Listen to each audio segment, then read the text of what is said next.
All right, guys, we are back with another episode of Successfully Chaotic, and today I am joined by Spectrum Laboratory. I had the pleasure of meeting them. Actually, I met Jason. I didn't meet Garth, but I feel like I know Garth now. I feel like we're besties already, but I got the pleasure of meeting them in at the autism summit that we did recently with Sarah with SJ Childs, and I became fascinated just with their nonprofit and some of the cool things they were doing. And I was sharing with them in the back room before we went live that I really wish you all were in Ohio because I'm east of Cincinnati, and I think it's an awesome thing you're doing.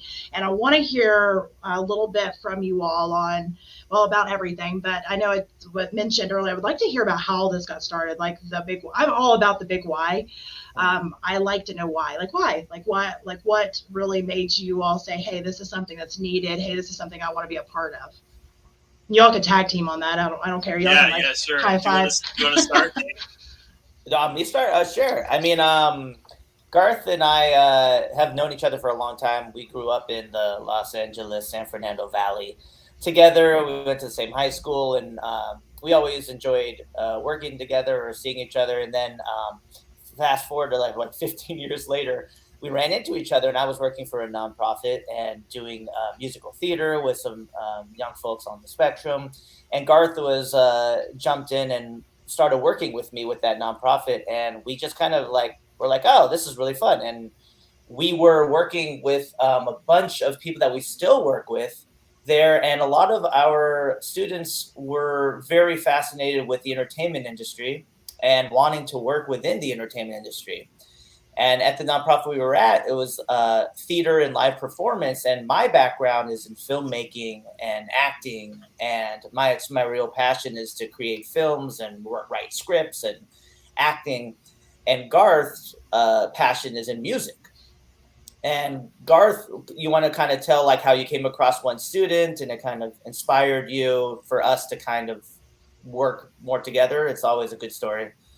Yeah. Oh, you're talking about the Dominique story. Yeah, Yeah. Dominique. Yeah. I mean, it's a good one, and we're still working with Dominique today. Jason and I were collaborating, and it was a really interesting project because we were working with what's known in Los Angeles as the Teenage Drama Workshop. It's kind of a big deal for young performers. It's based out of California State University, Northridge. They did something really unique where half of the young performers were just regular enrolled, I guess you could say, neurotypical drama students, and then the other half were autistic, and the two converged. Jason was the acting director, I was the musical director, and it was during this project that we met a young musician, an actor named Dominique Brown, and he came up to me and he said, I have a song for the show." And I said, "Great, cool. I'd love to hear it." So he got out his folder and he just started, thumbing through dozens of songs. Like this, it was very clear this kid is like a prolific songwriter, and he found the one, and they just started singing to me, and it was amazing. So at that point, I thought to myself, "Oh, he's got so much music that he wants to record." And I have a background in recording music, and I just kind of, the idea in my mind started there of, at some point I really would like to record some of Dominique's music and see that come out, especially based on how great that song was. So Yeah. yeah, And Dominique, it's funny to say call him a kid because he's now like a well, he's like he's a man now. But when we yeah, met him, he was a shy Yeah. little he was a shy kid, and now he's just on stage in the band that Garth runs. Jumping, playing guitar and singing and doing splits on the stage, and he really came out of his shell with us. And he's just a testament to what we do at Spec Labs, which is we a lot of these students that we meet are very shy and don't know how to get into the entertainment industry. So we look at ourselves as kind of the stepping stone of like training, educating, putting together your portfolio, so to speak. Shooting scenes for acting or recording songs for music. We even have a design slash like illustration team where they're working on projects for their reels. So we're kind of a big operation where we have a bunch of different departments. We have a voice acting department that is training people how to get auditions and submit for auditions, which is run by an amazing voice actress, Kathy McCauley, who's on our team, who's amazing. And so the why of it all basically came out of meeting these students and Dominique, and then there were other students. There's this Atticus Cowger Jackson, who now still works with us, that just came to us with all these ideas of wanting to be in movies and be on TV shows and to record songs and to make records. And so Garth and I just looked at each other one day, and we had a lot of fun with what we were doing, but we just kind of said, I mean, what if we just kind of started a production studio, and we could we went to this event where we both watched Temple Grandin on stage yelling, show them what they can do, show them what they can do. And I just kind of looked at Garth and I was like, all right, I think we're listening to the signs of Temple Grandin. I'm like, let's start Spec Labs. And we were in the process of doing it. And we both just said, let's show them what they can do. Let's, make their reels, put them up on YouTube. Let's talk to casting directors, get them auditions.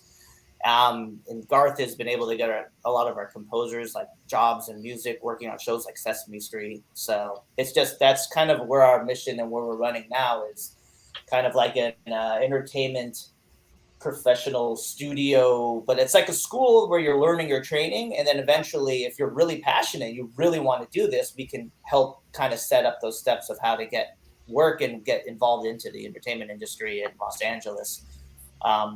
It's not even really, Los Angeles is kind of a hub, but it's kind of, you can kind of do this anywhere nowadays. But yeah, absolutely. So that was basically the long story for the why. No, I mean, I'm all about anybody that knows me and my listeners also, they know I am all about the why, about the story. I like to know why. I was that annoying 7-year-old that was like, why for everything. I needed to know why. And now I'm in my 40s and I still do the same thing. So, I think it's really cool though. I really feel that, that population of people are underrepresented in the entertainment industry, or at least definitely was previously. You're starting to see a lot more people popping up now that are representing, neurodivergency and autism and all those things. But, I know whenever my son's 13, and I know when my son got diagnosed, I was looking for anything, right? It's because I didn't know that world. So when you don't know the world, you want to learn that world, because I want to be able to give my son the best, best version of a mom that he could, to be able to help him, throughout his life journey. And I would even look for things, movies and shows or anything. And sadly, a lot of the movies and stuff that you would see, it didn't look the way that it did for my son. It wasn't the same journey. And so, the way that you end up getting to see different sides and different journeys is by introducing, more people that are on that journey into entertainment, into the things that we're consuming, whether it be, videos or, movies or TV programs or music, and I love that you all are not only recognizing that, but you're tapping into some of these young kids that you mentioned, that was a Dominique that came out of a shell. Somebody came out of their shell. Yeah. And I've seen that with a lot of people in general, but especially a lot of people that are neurodivergent, because, in a lot of ways, they have this one area that they're super passionate about, but sometimes that communication isn't quite there. It's so cool to see that. Yes, it is. It's like a lot of times it's a different language. Yeah. It's kind of one of the most, I think it's one of the most rewarding experiences that happen time to time when you encounter a student and you've been working with them for, sometimes a prolonged period, sometimes it's a couple years. And then you just think back where they were when you started, and now they're smiling and interacting with people and they're more expressive. And, it's not always the case that everybody who comes to Spectrum Laboratory is going to have a career in the entertainment industry, but often when people stick around in this community, they really grow as people and they develop really great relationships. And, that's a big piece of it too. Yeah, the social aspect is huge. Yeah. Huge. I mean, it's friends we just had a friend, a Spec Lab student, Caroline, who, I was sitting at home and she had a big birthday party, and she just joined us a couple years, a year and a half, 2 years ago. And then when I looked at this birthday party pictures, and it was half of our kids from her classes and people she just met recently are at her birthday party, and she's having fun. So it's also a big community aspect of what we do in LA. And, our dream one day is that, through our organization or just other organizations kind of learn from what we can do and bring it into their communities, like in Ohio and different places where they can say, hey, we can do that here too. And just because it's an important, I think the arts, finding art programs, the arts is one of the most powerful tools that I've at least witnessed being involved in the, autism and neurodiversity communities for almost over 20 years now, is just the amount of how much someone lights up and can express themselves through the arts more so than just, like a therapy session or just sitting and talking to 100%. someone. And we've seen a lot of it in documentaries are a great tool for, like Life Animated, the documentary where the young boy could speak using the Iago puppet from Jafar's sidekick, and that's how he was able to communicate. But I think what you said was really true to the different, it's a spectrum, right? So there's so many different types of students and people that come across and work with us that it's really meeting everybody at the door with the same intention, and then just finding like what path they're on and giving them the tools to kind of figure out what they want. Because a lot of times we'll get students come in and say like, oh, I just like to sing. And then we're like, all right. And then we'll just put them in a singing class. And from there, you never know where it goes. And so it's really, I think it's a powerful thing out there. And I really salute a lot of other organizations that are just getting a lot of neurodivergent artists to get to express themselves through the arts. And that's just our mission, is just trying to tell as many stories as we can while we're here. Well, I think 100%. I know when I'm describing because I teach some autism classes, because again, when you are in that world, you want to explain that world to other people. It just makes the world more understanding if you're explaining something that they've never experienced. But I know when I'm describing it, I always describe it as a lot of times they speak a different language. It's almost like a language barrier. So the arts, you mentioned the arts being such a powerful tool, and I 100% agree. And I think it's because everyone speaks that language, right? So no matter if we're talking autism or neurodivergency or even an actual other, language, French or, German or whatever, music is music, right? And, painting is painting. And like people can feel the emotion from the arts much more easily and readily than they can anything else. And I know with my son, you always tell people when you don't know what to do, you do what you know. And there was two things in my world that I knew. And one of those involved the arts. I play djembe and always did. And it was something I was always involved in. So I got him into drumming, hand drumming. So it was always funny because you'd always tell what kind of mood Cade was in with how he was drumming. Yeah, I didn't have to ask him. It was even when he was not verbal at all. And, you could always tell how he was feeling by how he was drumming. If he was, I could be like, oh, he's frustrated, or, oh, he's in a good mood, or, and it's funny because that became our language before he had actual words to say is his drumming. And so that's something that we've kind of expanded and just do like little drumming circles and stuff with people, both people that are atypical and people that are neurodivergent, together, because again, it's that language, and there's something that happens when you're involved in something like that. It's a whole different energy in the room. And I think it's just so amazing. It inspired me when I heard about what you were doing. And I think it's something that I think every community could utilize to be able to give some of these people that need that outlet. They don't really have maybe the words at that point. I think there's a real misconception that we're so inside of it that we don't really see this at all. But I think there's a misconception that exists that a lot of people that are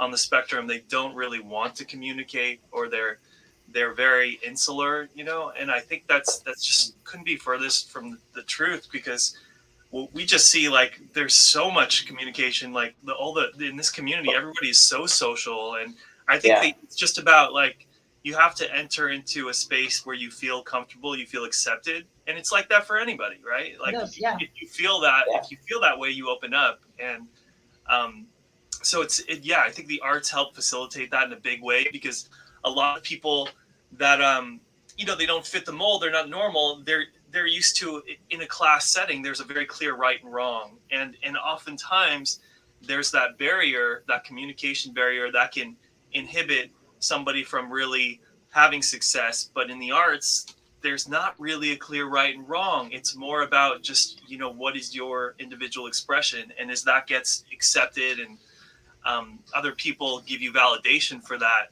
there's just this whole kind of personal growth thing that happens, and this desire to communicate and connect with other people. We love it. I mean, that's why we keep doing it. Seeing that effect on people is really amazing. Absolutely. You're giving them the tools. You mentioned about, I think that misconception is right on the money. There's a lot of misconceptions. We could probably go into that all day long. Yeah. That is definitely one of them, that they don't want to communicate. And I think it is a comfort thing. It's, if they're given the correct tools and they're given the correct environment to feel comfortable to try to communicate in the way that they can. And maybe it's never verbal. I've had somebody come into my class before, and, he is nonverbal, and, he's, what is he now? In his early 20s. So the chances are he will probably stay and remain, nonverbal, but he communicates in so many other ways. I just think accidentally, I think a lot of people only think of one way of communicating. I don't think we mean to do it, the way that we're raised and our own environment and stuff kind of plays into that, what we deem communication. But art is communication. There's plenty of people who are unable to communicate through so many other ways that can tap into an art and are able to communicate. Totally. I really, there's somebody I'm working with now who's really challenging me in that way. And I feel like, because they don't have as much kind of spontaneous language, and in a musical setting, like, I'm used to getting a lot of like feedback if I'm working with somebody, and they're not giving me feedback in the way I'm used to. But I'm finding that by just playing music together, that's the communication's happening, and maybe it's just bobbing a head or moving to the music.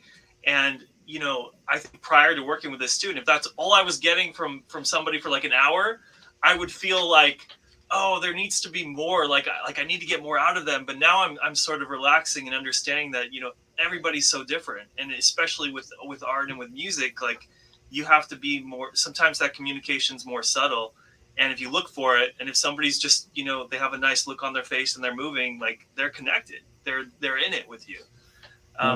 You got to be able to read all these different forms of communication that are happening. You mentioned challenge you. I like that. I feel that I've said this a bunch. I have 7 children, which I know shocks a lot of people because that's not, a normal amount of children for most people. Wow. Right. And I have 7. Kate is number 5. So by the time you have your 5th child, you're like, shh, I know parenting. I have got this. And then I didn't quite have it at first. It was completely different, and it challenged me.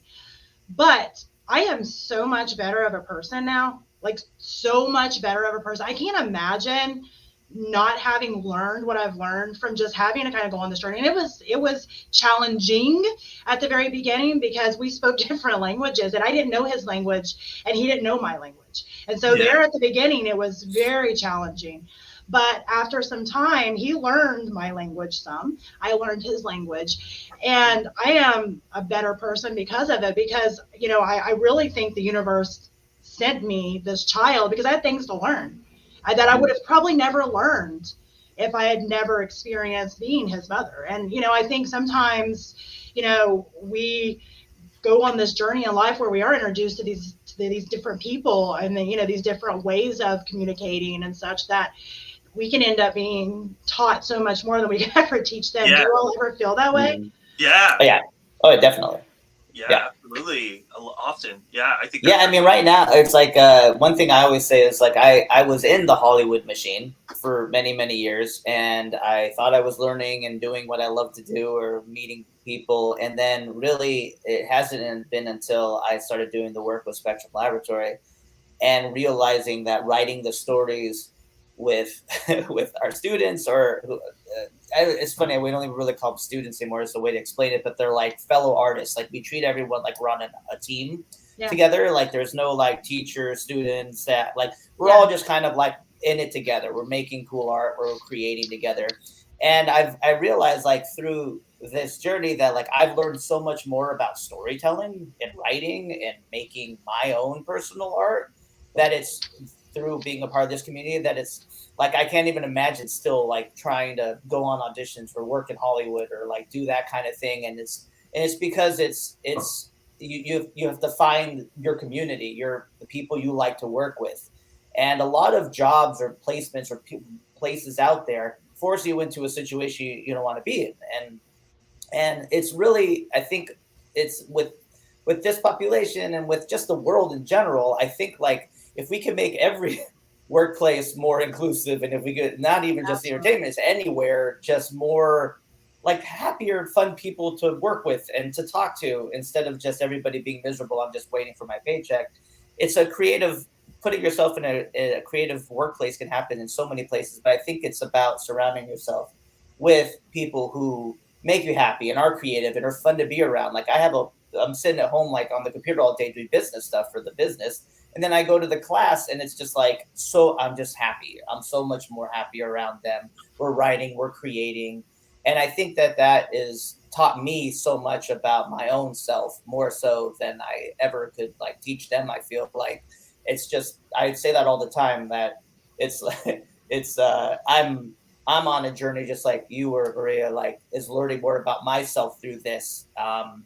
And I don't know if that answers it, but yes, I mean, that's, yeah. I think it's amazing. And, I think honestly, I agree with you 100% on everybody needs more creativity. It doesn't matter what type of business it is. You can be more creative. You can be more inclusive.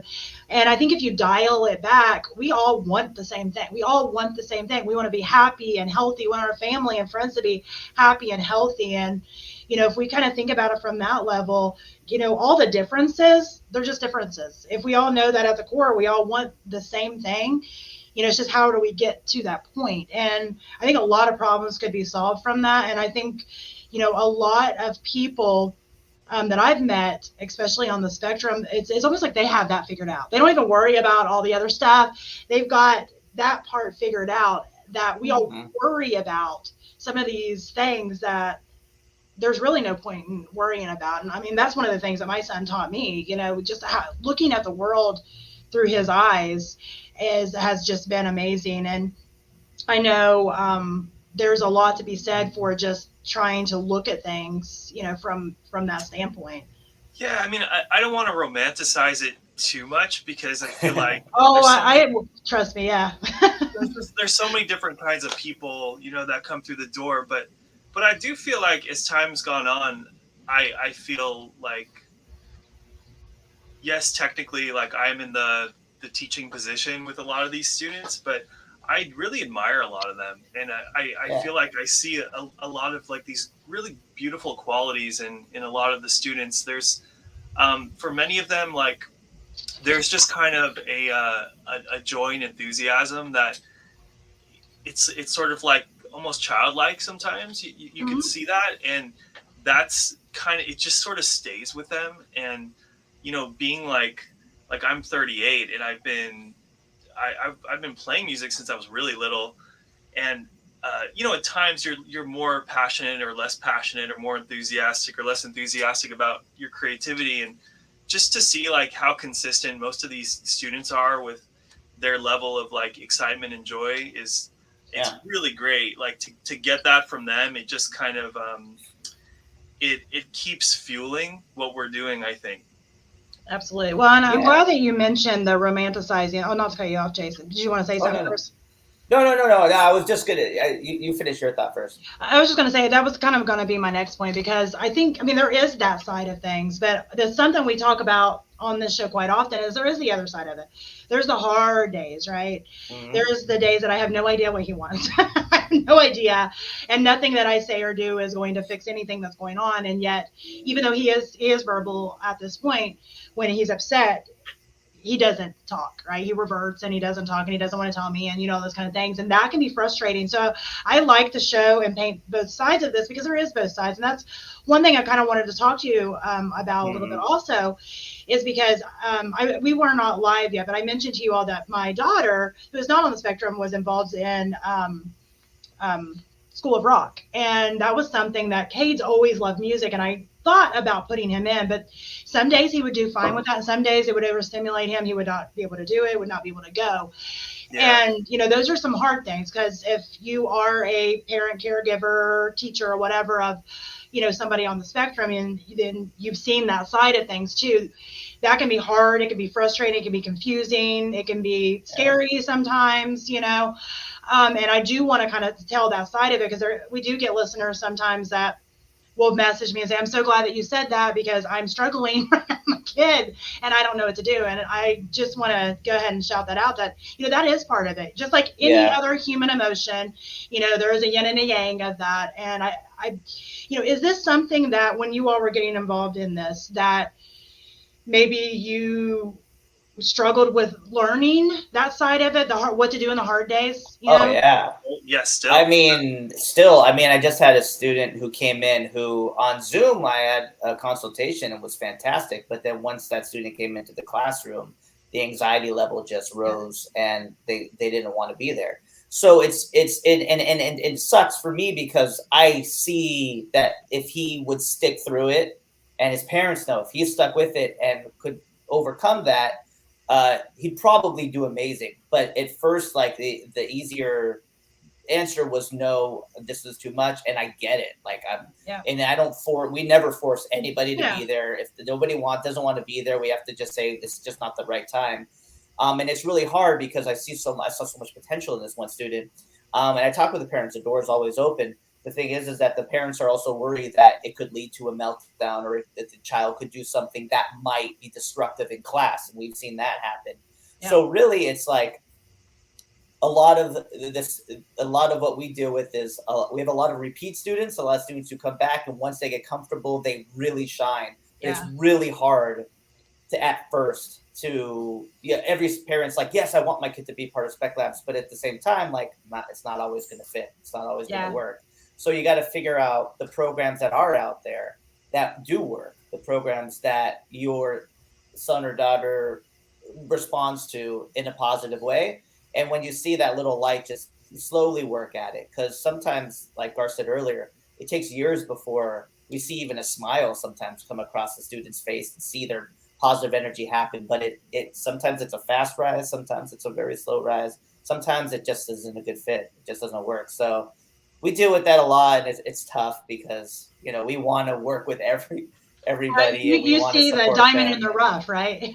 Yeah, that's such a big piece of it. Like, you have to see beyond many of the students that come in. They've got these communication barriers. They have these things going on with their processing, where there's so much happening, but like they are struggling to really communicate it and express it. And in some cases that bottles up, and it doesn't look pretty, and that can be really rough. But I think for the most part, we will see, like, in the students that are there, in spite of whatever challenges they're working through, we'll see there's a real desire. I feel like that's the one criteria. If there's any criteria to be a part of this community, is you have to have a real desire for the arts in one way, shape, or form. We're not really looking for people to just kind of come in as like a day program to just have a place to be. It's like, if you're here, it's because you feel that passion, and I think we see that with everybody that's here, that sticks around. Yeah, that's awesome. Well, and I think, for some people, being able to have that repeat year after year, you said, because you have students that have been in the program for years, I'd say you do see them, bloom more and more and more, because they're getting more comfortable, just like any of us do. But I feel like even more so, like with my son, in particular, like the more he's in something around the same people, he blooms a little more and a little more and a little more. And I think it's amazing that you're giving the ability for a lot of these people to be able to shine. I do want to ask also, you mentioned you'd love to, expand. Is that something that you all have in the works to be able to, or is that something you're thinking about, or just like, maybe one day we'll expand? Yeah, I mean, Jay, do you want to speak to that? Oh, sure. There's like tree cutting going on outside, so I was like, oh, you're fine.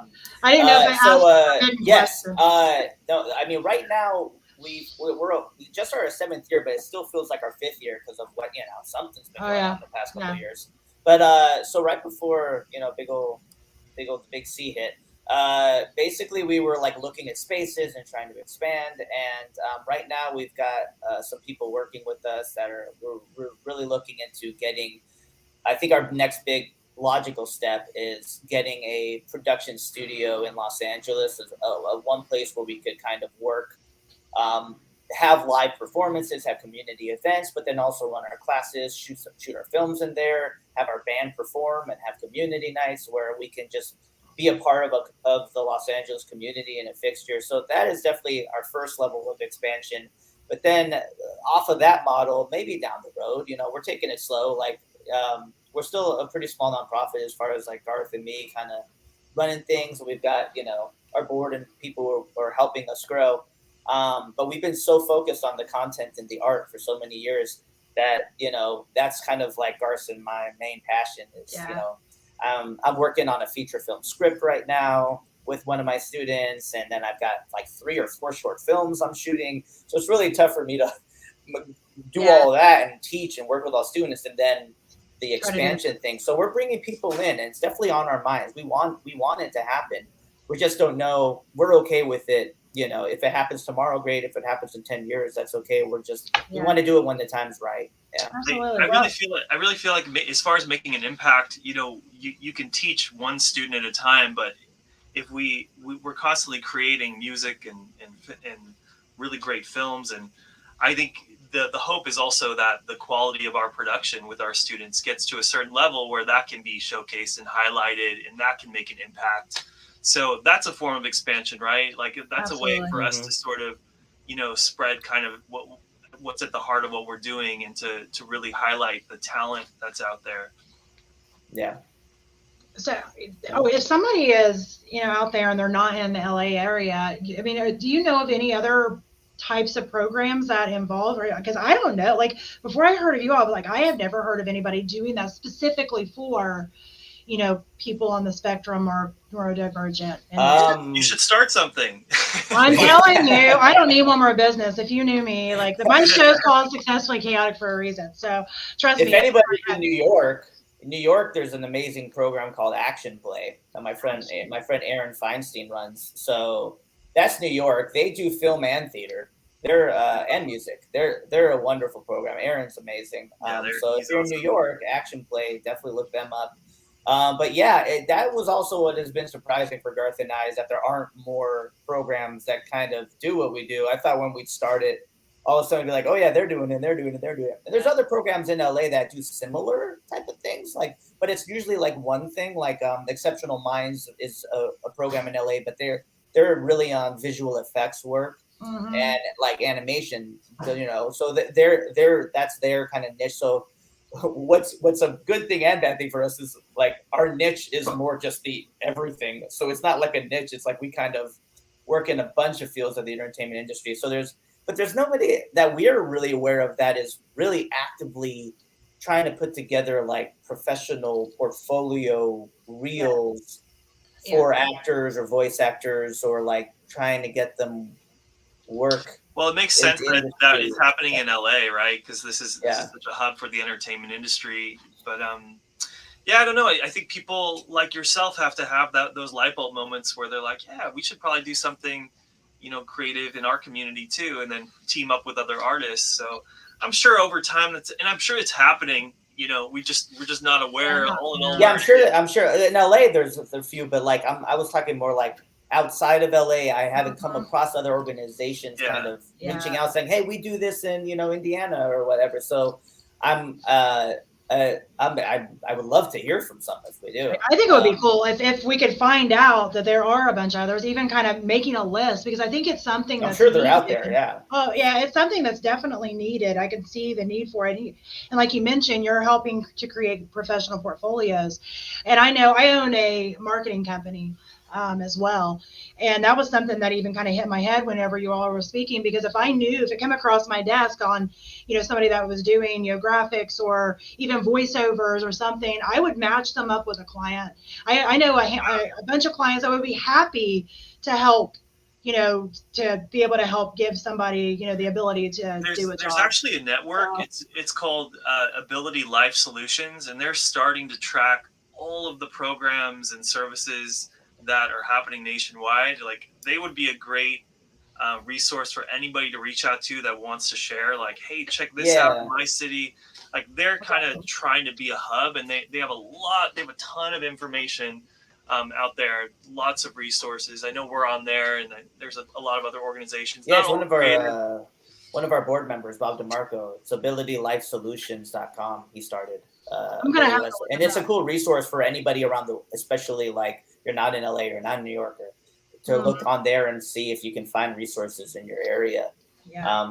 But yeah, to piggyback on what you're saying, I mean, we've been getting jobs, a lot of great jobs on design, illustration, and then voice acting. They're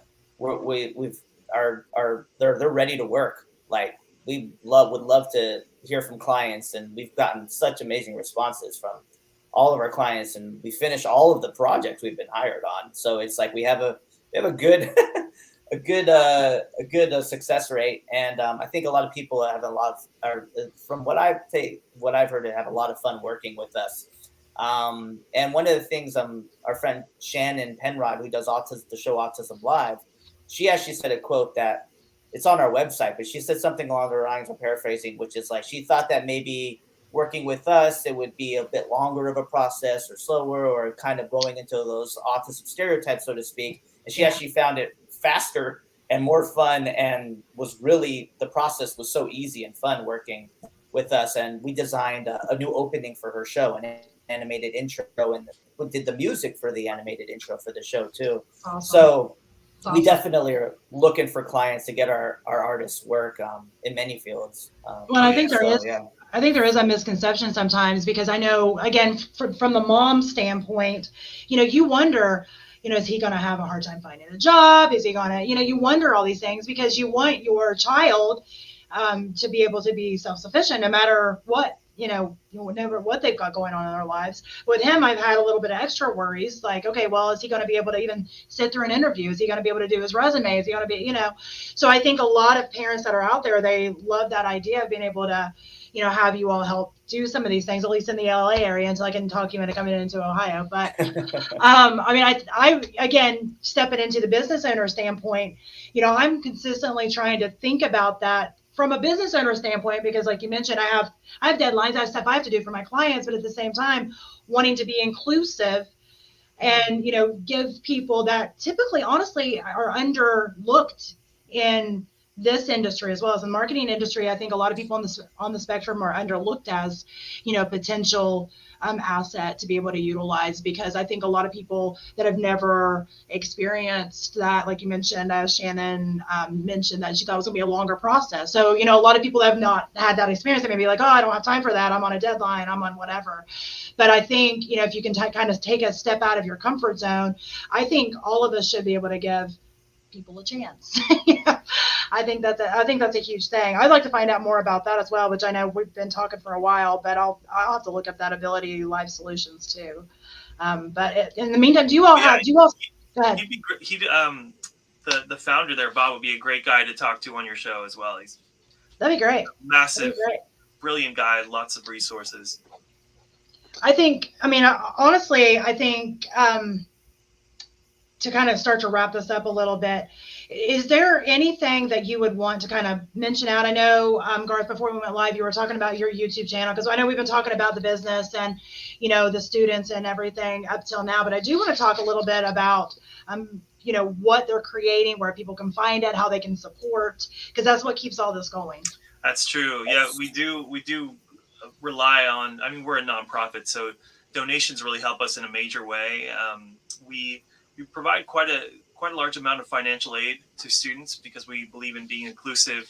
That also means, supporting families that where maybe it's harder for them to afford programs like ours. So yeah, if you're interested in our mission and what we're doing, you can visit our website, www.speclabs.org, and you can donate, or you can just learn more about what we're doing. And if you want to see the fruits of our labor, our YouTube page is amazing. If you look up Spectrum Laboratory on YouTube, you will see hundreds of videos that we've created that highlight all the artists we've been working with over the years. That's Yeah, awesome. and we're on Instagram, we're on Facebook, all those, everything, all those social media. We're even on TikTok. I was going to ask if you were on TikTok. We are. We got How's to get TikTok better going? at that. We actually need to like hire a PR social media person because I, like I'm like it's too been like old. us doing it, and I'm just kind of like I can't do TikTok. But I know they keep yeah, adding new stuff, and I'm like I said, I have a marketing company, so automatically people are like, "Well, you do that, right?" And I'm like, "You don't want me to do your TikTok. You just you don't want that. I can find you a specialist. You do not want me to do your TikTok." There's just some things. It's like I've hit that threshold on age. I think that I've turned into my parents, where I'm like, "What are we even doing anymore? I don't even know." yeah, I'm gonna hire my like 9-year-old niece to do our I know. TikTok soon. Yeah, Yeah. that's how. My teenagers. I've got a 17-year-old actually out there right now, and she's always like TikToking her like dances and stuff. She's like, "Mom, you should do that. All these old people are like doing so well on here." I'm like, I don't know. All these old people. Yeah. Yeah, I'm the Oh, old people. thanks. So yeah, she's. But yeah, I mean, if learn it's our website's the best, speclabs.org. You know, we're constantly looking for. We can do if you're not in LA. Like I said, we have mentorships online. If your kid wants to write a script or learn an instrument or you know, just really anything, and you like what you see on our website, just reach out. We have some great people on our team that we can pair a lot of students up with, that even if they're not in Los Angeles. So just to kind of get them involved, and we've actually had a family that wasn't in Los Angeles that we did a mentorship with, and then they ended up moving to LA because they wanted to be closer to Spec Labs. So it's you never know what can. So just reach out, just say hi. We're a friendly crew. That's awesome. Well, I'll make sure that when this airs on our podcast platforms, that all the links will be in the show notes, so that way people can just go and click in. Great. Was there anything else that you all want to say before we end? I would also like to just do a little shout out for we have a short film called Boys Don't Wear Dresses that went to a bunch of film festivals. Went to like 19 film festivals and won 9 awards. We're trying to find a home for it on a streaming service, a platform.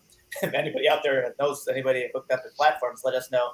But my point of mentioning it was it's a film about an autistic transgender individual that's exploring friendship, love, independence. It's a really strong short film that I really want more people to see, and I'm offering now to show it to people online if they reach out to me directly through the website on the contact form. Awesome. There's also a page under the what we do on our website that's Boys Don't Wear Dresses. And so if you're out there and you have a child who might be fitting under that LGBTQ plus spectrum, or is maybe you're not sure and curious, it's a great film to kind of start that conversation. And we're also really collaborating a lot with that community, and so it's a great film. If someone's listening and it's like, oh wow, like that could be a great tool. So just look up, get a hold of me, Jason, on the website, and if you're interested in seeing that, hopefully we'll have it online soon somewhere, so we can just send a link and everybody can watch it there. But just wanted to throw that out there because it's we've gotten a lot of parents, especially who have watched it with their kids or their students, and have had amazing conversations, and it's helped that conversation start from the film.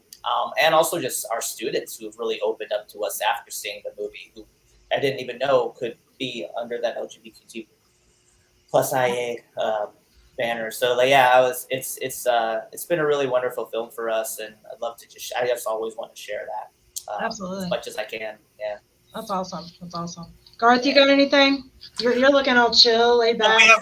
We have a record company, so we've put out a lot of great music. You can see that on our website, and you can on our YouTube page you'll see a ton of music videos as well. On Instagram, Spec Lab Records. So you can buy our music too, Spec Lab Records. I think Maria, you might have like Spencer Griffin's song. Yeah. I think you said you looked up and bought the Asperger's song. Yeah. Yep, I did. I try to support as as I can. I think it's amazing because they're pouring so much into all of this that it's amazing. I mean, I'm sure they're not making bank on it, but it makes them feel good, right? It's that idea that somebody liked it enough that they bought it is a huge thing. That's cool. I mean, one of our students got over 50,000 streams. What was it last month? That's good. Atticus Jackson got on Amazon Unlimited, got over 50,000 streams for his music. So he's getting a little paycheck. That's pretty there good. from that. So it's So it's happening for some of them. But yeah, the more we can spread the love on their songs and their music and on Spec Lab Records, they're pretty much everywhere, right? It's like Amazon and Spotify. Yeah. Yeah, And a on bunch of all the platforms. Yeah. Yeah, the because when music's I looked him up, crazy. he was everywhere. Yeah, it's on Apple and iTunes. And, yeah, I love it. those, I love it. all those I love it. platforms. And I got to see a lot of the videos and stuff that you all had done whenever we were on the summit and Yeah. the 1444 summit. I was just blown away by the level of production. I mean, was just on point. It was great, very enjoyable, and it was heartwarming. So I don't know. I'm a big fan. I'm a big fan of all of you all, and I want you all to come to Cincinnati. But that is all. I digress. If you all are listening to this on the podcast platforms, go to the links below. Go to speclabs.org. Leave a donation. You know you want to, and then make sure that you check out all the things on YouTube and all the other social media platforms, and apparently TikTok. Where I'm curious now. I'm gonna go look at your TikTok. Get some inspiration. We have some good stuff on mine. that, Yeah, that'd be good. So, all right. And if you're watching this live, we'll be back again next Thursday at 2 p.m. Eastern. So see you all later. Bye. Bye.